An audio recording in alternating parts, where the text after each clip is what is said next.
Hey,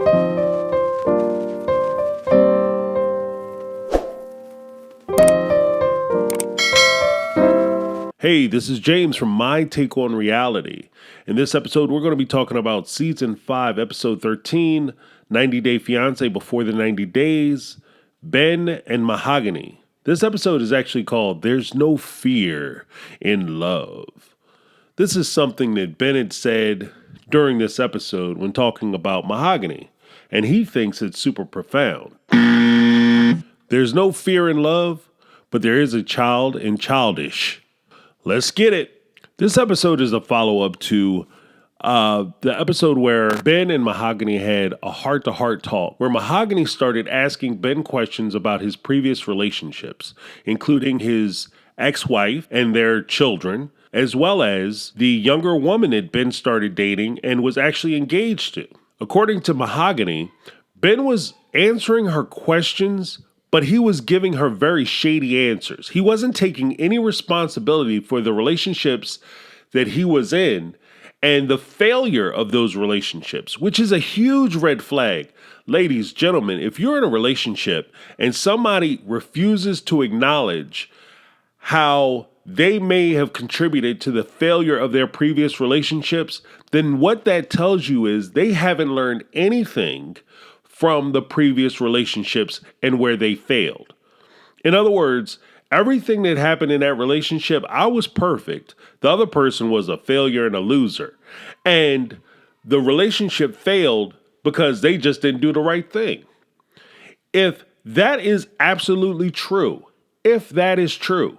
at minimum, you have to take responsibility for the fact that you picked that person to be in a relationship with. You chose that person to be in a relationship with, who actually turned out to be this horrible person who just destroyed your relationship. So from even that little bit, you can learn from that previous relationship. In this case, Ben didn't learn anything from his previous relationships as he relayed those stories to Mahogany.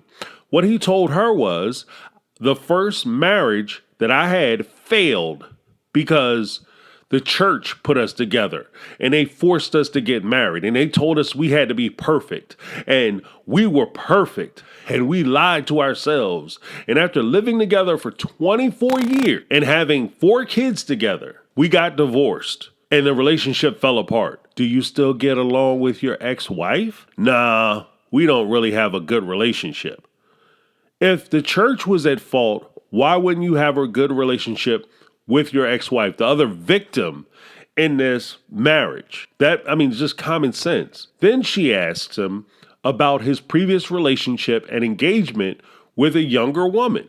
This particular woman is only 3 years older than Mahogany is now. And that relationship apparently was great because they were actually engaged. But that engagement fell apart because Ben realized that the woman he was engaged with didn't like his kids, nor did she get along with his kids. My question is, Ben, at minimum, let's pretend that she was this horrible person who just doesn't like children. You chose to be with someone, chose to propose marriage to someone, was going to spend your life with someone who didn't like your kids, who didn't want to be around your children. For most parents, I am a parent, that in and of itself would be a deal breaker. Not for Ben. The relationship, if she came to him and said, you know what, I changed my mind, I love you kids, they would, according to Ben, they would be married now. But she was such a horrible person, they decided to break up, and Ben wasn't at fault because, again, he was the victim. So what they told Mahogany is that Ben is the person who doesn't take responsibility. Taking responsibility for your actions is the first step of maturity. The whole reason why Ben would even be kind of remotely attractive to Mahogany isn't because of his six-pack abs or his youthful good looks. It would be because of his wisdom. What he brings to the table is life experience.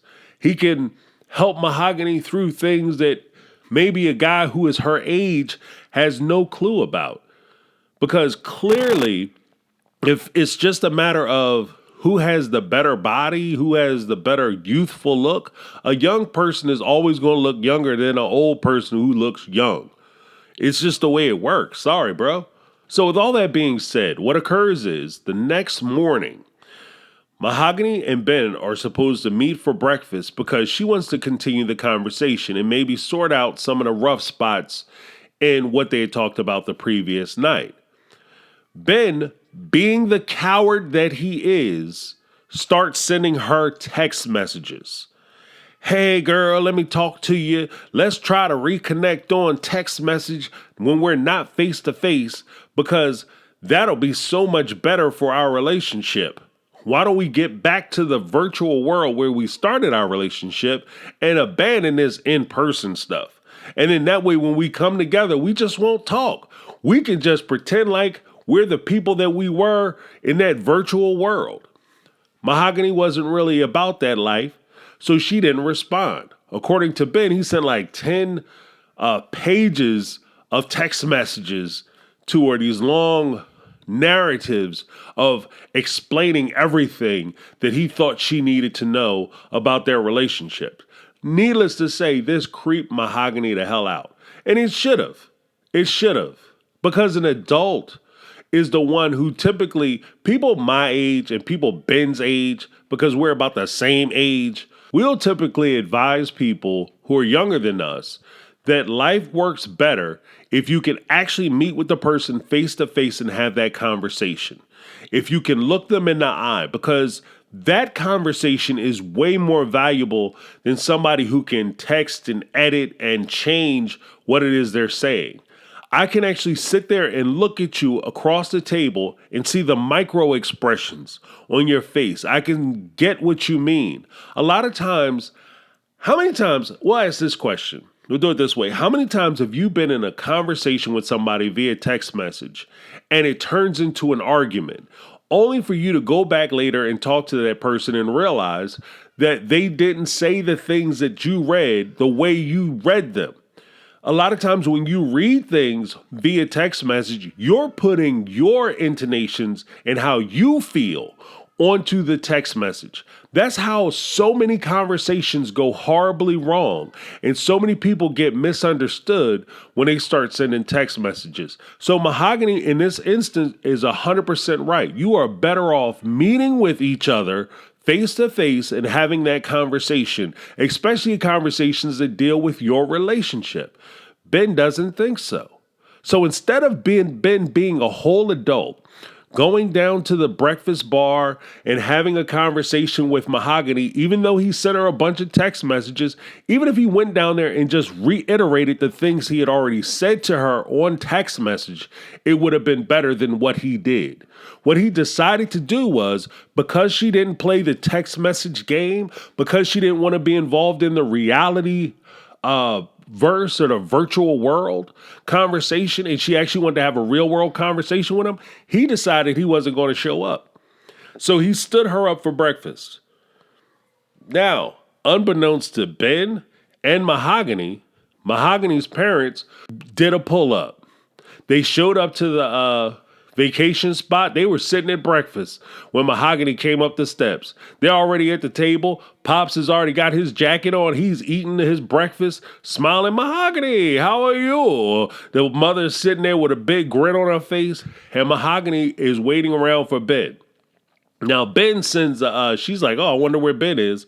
They talk, and Mahogany explains what's going on. She establishes her independence from the father, which is key because previously Ben thought that everything Mahogany was doing was as an expression of what the parents thought or what the friends thought.